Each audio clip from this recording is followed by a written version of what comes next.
Kenapa perlunya kita buat penggabungan data? Sebab bila kita dah centralizekan data kita, pemusatan data, mudahlah kita nak analisa secara menyeluruh.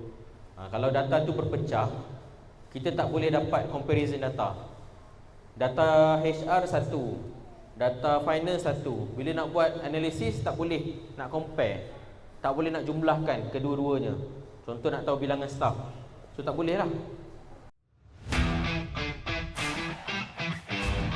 So nak tak Tuan-puan punya Looker Studio nampak cantik macam ni? Nampak ada dashboard yang interaktif. Okay, so boleh buat presentation report dengan sangat baik, macam Microsoft Power BI tapi dia panggil Looker Studio. So jom try tengok macam mana nak guna.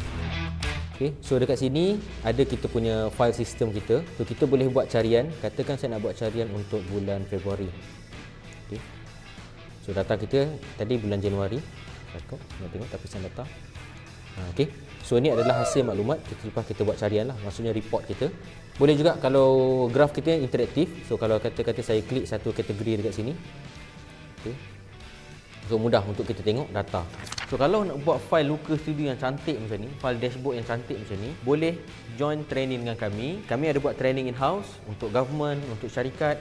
Kami adalah e-perolehan registered dan juga berdaftar dengan training HRDF claimable. Jadi kalau ada syarikat atau government agency nak ambil training dengan kami, boleh melalui kaedah e-perolehan dan HRDF. Nak panggil kami direct pun tak ada masalah. So kami akan buat training around 2 hari. Okay, so boleh contact dengan kami. Adjust meeting, sama-sama upskill dashboard pelaporan data anda.